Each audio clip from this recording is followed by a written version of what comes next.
생명만큼 소중한 거 없어요. 저는 안타깝게 여기는 것은 사람들이 어렵고 힘들다 해서 극단적인 선택하시는 분들을 보면서 너무나도 마음 아픕니다. 여러분, 생명의 주인은 내가 아니고 하나님이십니다. 스스로 자기의 목숨을 끊는 것은 쉽게 말하면 하나님의 주권을 뺏는 거고, 결국은 자기 자신을 죽이는 것은 제 6계명에 있는 대로 살인죄를 범하는 거예요. 너무 안타까운 거예요. 그런 모습을 보면서 마음이 너무 안 되는 거예요. 물론 그 육신의 생명이지만 우리가 살리고자 하는 것은 무엇보다도 영적인 생명, 영혼을 살리는 생명이지요. 그 생명은 바로 영원히 살기 때문입니다. 우리의 생명은 오래 살면 100세까지 살 수 있겠죠, 요즘에는. 그렇지만 모두가 한 번 죽는 것은 정한이치. 그 후에는 심판이 있지요. 그러나 우리의 영적인 생명은 영원히 사는데, 어떤 사람은 영생의 복락을 누리지만 어떤 사람은 영벌을 받게 됩니다. 죽고 싶어도 못 죽는 거예요. 지옥에서 영벌을 받는 거예요. 영원한 벌을 받는 거예요. 그러므로 우리는 육신의 생명도 소중하지만 그보다 더 소중한 것은 우리의 영적인 생명인 줄 분명히 믿습니다. 그러므로 우리는 무엇보다도 금년 한 해는 영적인 생명, 이 생명을 살려내는 우리 수진동 교회가 되기를 바라고, 저와 여러분이 같이 협력해서 선을 이루기를 주님의 이름으로 축복을 드립니다. 골로새서 3장 1절 보니까, 그러므로 너희가 그리스도와 함께 다시 살리심을 받았으면, 다시 살림을 받았다고 하는 것은 우리의 영혼이 사는 거지. 그러면 위의 것을 찾으라. 거기에는 그리스도께서 하나님 우편에 앉아 계십니다. 바로 하나님 우편에 앉아 계신 그 주님을 바라보며 살아가는 것이죠. 그러므로 우리가 중요한 것은 우리 얼굴 모습 속에서 하나님의 얼굴이 돼야 되죠. 아, 저 사람 보니까 내가 예수님을 본 것 같네. 하나님을 본 것 같다고. 그게 바로 스데반 집사님의 경험입니다. 스데반 집사님이 순교 직전에 그가 하나님 앞에 기도할 때 그의 얼굴 모습이 천사의 얼굴 같다라고 그랬지요. 그리고 그는 그 모습으로 돌 맞아 순교를 당하는데도 자기에게 돌을 던지는 그들을 위해서도 용서의 기도를 하는 거예요. 예수님처럼. 아버지, 저들이 알지 못하오니 저들의 죄를 용서하여 주옵소서. 그의 기도가 허탕인가요?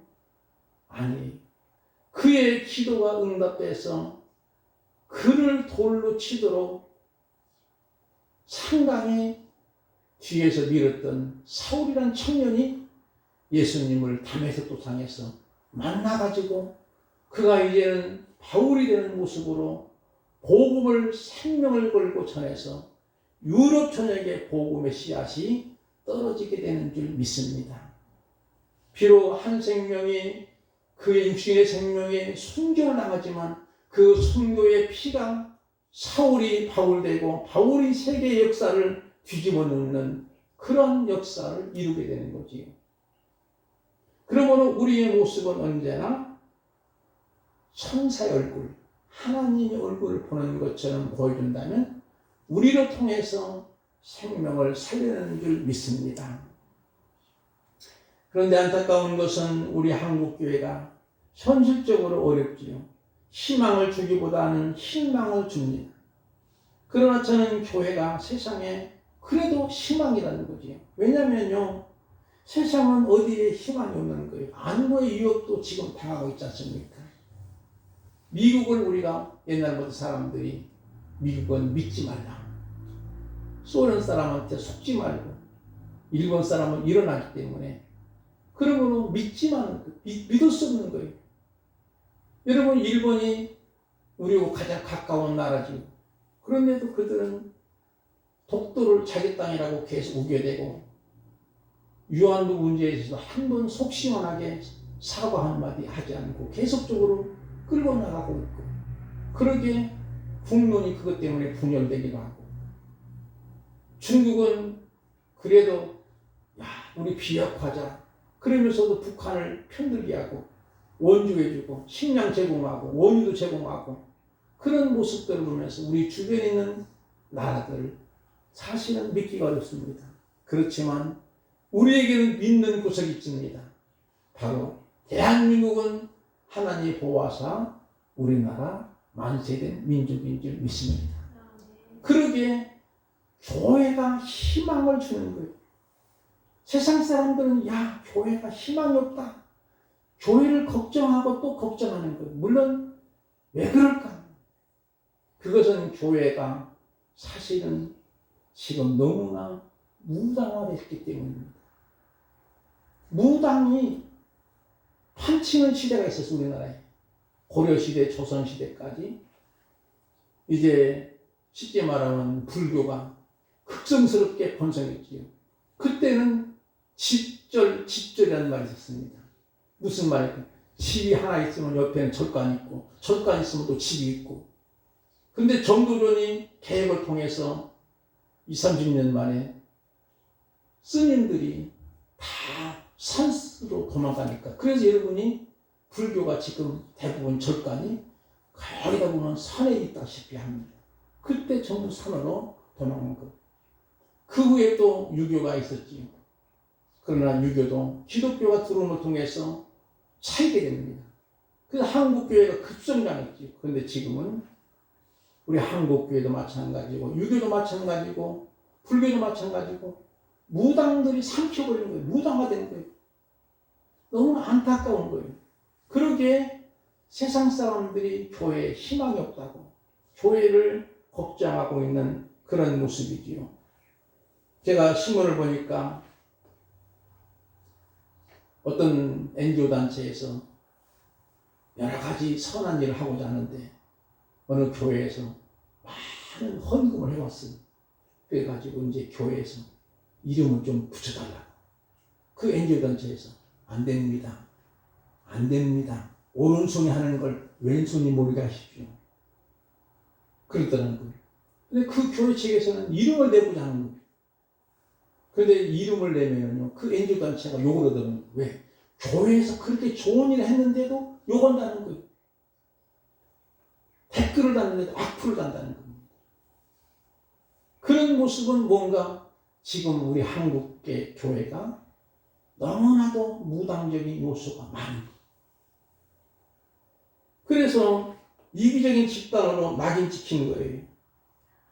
그 다음에는요, 중요한 것은요, 성도들이 교회를 다니면서도 교회 정의를 잘 모르는 거예요. 제가 이런 말을 들은 적이 있습니다. 그래도 중직자인데도 이분이 그러는 거예요. 김 목사를 만나가지고 오후 예배를 드릴 때 레크레이션을 했으면 좋겠다는 거예요. 기가 막히잖아요, 여러분.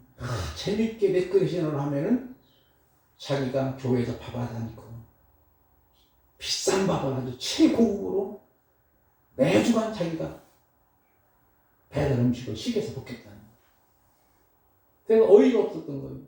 여러분, 교회가 물론 성도의 교제가 필요하지. 근데 교회가 동아리 모임이 아니에요. 레크레이션 장소가 아니에요.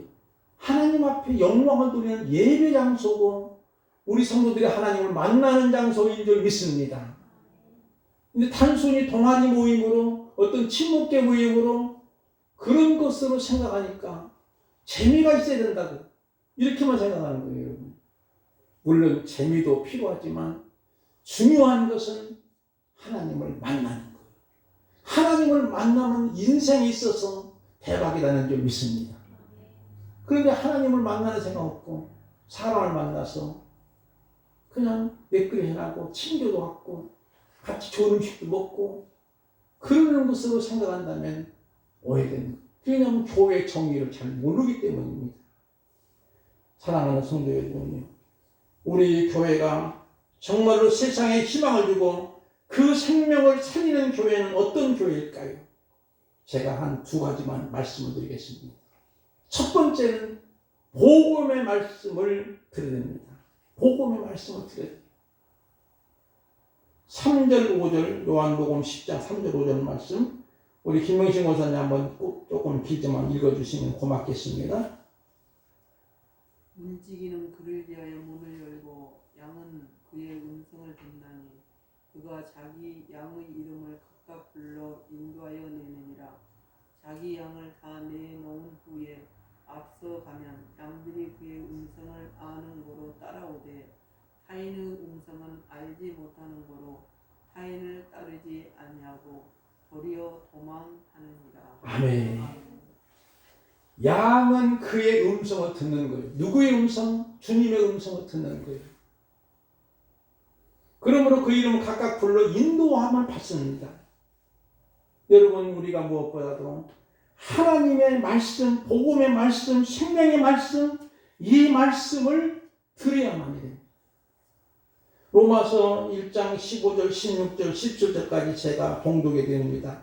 그러므로 나는 할 수 있는 대로 로마에 있는 너희에게 복음 전하기를 원하노라. 내가 복음을 부끄러워하지 아니하노니 이 복음은 모든 믿는 자에게 구원을 주시는 하나님의 능력이 됨이라. 먼저는 유대인에게로 그리고 헬라인에게로다. 복음에는 하나님의 의가 나타나서 믿음으로 믿음에 이르게 하나니 기록된 바 오직 의인은 믿음으로 말미암아 살리라 함과 같으니라. 여기 핵심 말씀은 이 복음은 믿는 자들에게 구원을 주시는 하나님의 능력인 거예요. 우리 믿는 성도들에게 구원이라는 복이 최고의 복인 줄 믿습니다. 물론 물질에도 복을 받아야죠. 건강도 복을 받아야 되죠. 그러나 뭐니 해도 우리가 구원받는 복이 최고의 복이고 그 복을 받아야만 영생 복락을 누리는 줄 믿습니다. 우리 교회가 복음의 말씀이 살게 되면 생명을 충분히 살리고도 남는 거예요. 교회가 해석처럼 효율성이나 능력, 기능을 따지는 것이 아니라 만약에 우리 자녀 중에 부족한 자녀가 있다 해서 출교시키는 것이 어디가 있어요. 아무리 자녀가 부족하더라도 그 부모는 가족으로 받아들이고 포용하고 애지중지 키워나가는 것이 바로 부모의 마음처럼 하나님의 교회도 마찬가지죠. 그래서 교회는 우리는 한 식구라고 합니다. 믿음과 소망과 사랑의 공동체라는 거지. 복음이 살아있다는 것은 무엇을 의미하나요? 예수님을 알지 못해서 온갖 세상적 방식으로 살아가는 것이 잘 사는 것으로만 생각하는 그 영혼들을 궁히 여기는 것이 교회입니다. 이것은 복음이 살아있다는 증거예요. 한 영혼 한 영혼 궁히 여기는 마음이에요. 그러면 궁일이 무엇일까요? 상처받은 영혼들이 있는 그 낮은 자리에 가서 그들을 건져내는 거예요. 어떤 사람이 길을 가다가 웅덩이에 푹 빠졌어요. 혼자서는 도저히 나올 수 없는 거예요. 길을 지나가는 공자 선생님이 여보게 길이 아닌데 왜 걸어왔어? 그리고 그냥 지나가더라는 거예요. 그 다음에 석가모니 선생님이 지나가면서 그건 당신의 업보야 그러다는 거예요. 그러나 예수님이 지나가시면서 웅덩이에 뛰어들어가면서 그 사람을 살리고 본인은 거기서 죽게 되는 거예요. 그게 바로 예수님의 정신입니다. 그렇지만 예수님이 십자가에 죽으셨지만 우리가 너무나 잘 아는 대로 3일 만에 부활하신 줄 믿습니다. 그게 우리 기독교의 역설적인 진리예요. 이런 모습이 우리에게 필요한 것이죠. 바로 이것이 궁일입니다. 그러므로 그 영혼, 죽을 수밖에 없는 그 영혼을 살려내는 것이 바로 궁일의 마음이고 예수님의 마음이고 하나님의 마음인 줄 믿습니다. 누구든지 믿기만 하면 사는 거예요. 복음이 제대로만 들어가면 새 생명과 희망을 주게 됩니다. 번영과 기복, 무병장수, 부경영과 복음이 아닙니다. 이것은 다 같은 복음입니다. 복음이 살아있기만 하면 교회는 이 세상의 희망과 새 생명을 주기에 충분합니다. 복음이 살아있으면 하나님 나라에 임하게 되는 것이죠. 성도 여러분, 금년은 무엇보다도 말씀을 듣고 읽고 지키어 먼저는 내가 살고 내가 살아야만 살리는 자가 되는 줄 믿습니다. 기독교는 보는 종교가 아니고 듣는 종교죠. 그러므로 요한계시록 2장 7절 이하의 말씀 볼까요? 7절 말씀만 있는데 우리 홍기자 권사님께서 한번 읽어주실까요? 귀 있는 자는 성령의 교회들에게 하시는 말씀을 들을지어다. 이기는 그에게 내가 하나님의 낙원에 있는 생명나무의 열매를 주어 먹게 하리라. 아멘. 이 말씀이 요한계시록에 보면 7번이나 각 교회들에게 주신 말씀이에요. 바로 성령의 교회들에게 하시는 말씀을 들을지어다. 이기는 그에게는 내가 하나님의 낙원에 있는 무슨 나무예요? 생명나무 열매를 먹어야 사는 거잖아요. 생명나무 열매를 주어 먹게 하리라는 거예요. 그러므로 가장 중요한 것은 복음의 말씀을 듣고 읽고 지킬 때만이 생명을 살리게 되는 줄 믿습니다. 내가 살아야만 죽었던 생명을 살려내는 줄 믿습니다. 두 번째는 선한 목자의 삶을 가졌는, 우리가 너무나 잘 아는 대로 제가 성경구절 몇 구절 옮겨놨는데, 선한 사마리아인이, 유대인과 사마리아인은 서로 간에 적수에 있었어요. 적대 감정이 있었고, 또 유대인들이 사마리아인들을 무시하고 멸시하고 천대하고 개처럼 취급했던 거예요. 그러니까 상당히 감정이 안 좋잖아요. 그런데 유대인이 예루살렘에서 여리고로 가다가 그만 강도를 만나 거만 죽게 되잖아요. 지나간 사람들이 있었어요. 첫 번째는 제사장이 지나가는 거예요. 오늘날만 목사님이 지나갔는데도 아니 큰일 났네. 강도니 나도 감당하면 안 되지. 그리고 도망간 거예요. 빨리 도망가. 두 번째는 장로님이 지나갔어요. 아니 큰일 나네. 그분도 똑같은 방법으로. 그런데 사마리아인이 유대인과 상당히 상종도 하지 않고 적수인데도 그 사람이 거만 죽게 되는 모습을 보고 그냥 놔둘 수 없고 자기의 낙타에 실어서 주막에 그 거만 죽게 되는 유대인을 치료해주고, 그리고 치료비도 부담하고 자기 인적사항도 알려주면서 혹시라도 치료비가 더 들면 제가 부담하겠습니다 하고 주인에게 이야기하고 한 거예요. 예수님이 그러시면서 누가 이웃이냐 질문하시는 거예요. 바로 이 모습은 선한 목자의 삶을 우리가 가져야만이 생명을 살려내는 줄 믿습니다. 그런 모습을 통해서 우리는 내가 세상적으로 무언가 조금 잘났고 조금 높은 자리에 있으면 폼을 내려고 합니다. 사람들. 그게 아니에요. 예수님이 폼을 내신 적이 있나요? 예수님 만약에 보리떡 5개 물고기 2마리로 5,000명을 먹이셨잖아요. 만약에 예수님이 식당을 운영하셨더라면 돈을 긁어 모았을 거예요. 밤새도록 돈을 세워도 못 세울 정도로. 왜? 아니 최상급의 고급 음식을 보리떡 5개 물고기 2마리로 5,000명 먹고도 12광주리가 남았으니까. 그리고 거기 있는 사람들은 12,000명이 넘을 거예요. 그 많은 사람 먹였으니 재료도 안 들어가고 식당 경영한다면 얼마나 되겠어요. 그러나 예수님은 가장 불쌍한 그 영혼들을 살리기 위한 것이고, 예수님은 돌 가지고 떡덩이도 만들 수 있는 분이지만 예수님은 그렇게 퍽을 재지 않았어요.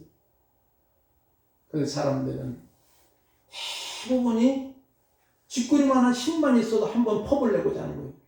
고급차를 타고 능력을 과시하게 되고 그런 안타까운 모습도 있습니다. 그러나 중요한 것은 대부분이 우리 한국교회 간증원들을 보면 살아온 간증을 하지 않아요.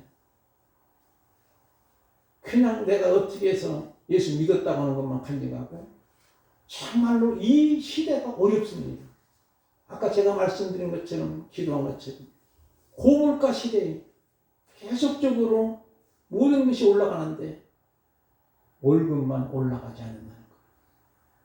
그런 상황에서 우리가 일상생활에서 버티고 살아가려면 정말로 우리가 지금 내가 일상생활에서 어떻게 살아가고 있는지를 성도들이 같이 나누는 것이 복 있는 건데, 야, 자기가 이번에 뭐 했더니 막 엄청나게 막 대박나서 돈을 많이 벌었어, 막 집을 샀어.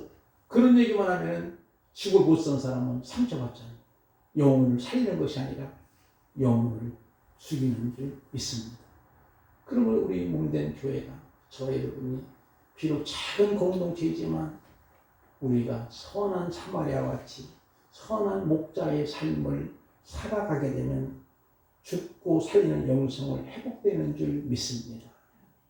나 자신이 부족하고 제 많은 이 종이 부족하고 내가 옛사람이 죽어지고 새 사람이 되고 새 사람이 될 때 비로소 새 생명을 살려내는 일들을 하게 되죠. 제가 자주 쓰는 성경구절이 있습니다. 나사로 바닥에 많은 유대인이 가서 예수님을 믿은 것처럼 저와 여러분 때문에 많은 사람이 예수 믿게 만드는 것이 최고의 복이 되겠습니다. 마르다의 봉사심, 마리아의 헌신, 나사로의 죽고 사는 그 영성을 통해서 그 가정이 비록 결손의 가정이지만 그 가정을 통해서 많은 유대인이 예수님을 만난 것처럼 우리 몸된 교회가 비록 작은 공동체이지만 우리 모두가 함께 협력하고 정말로 나 자신이 죽고 살고 살리는 영성이 있으면 많은 사람이 예수님 믿고 영생 복락을 누리는 줄 믿습니다.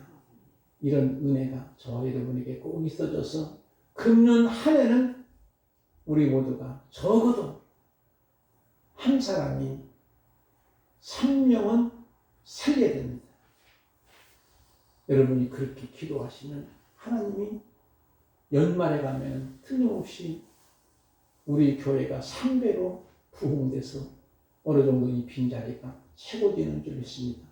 이런 은혜의 해가 하나님의 축복의 해가 있어지길 바라고 여러분 가정에도 이 금년 23년 한 해는 하나님의 은총의 역사가 충만히 임하시기를 주님의 이름으로 축복을 드립니다.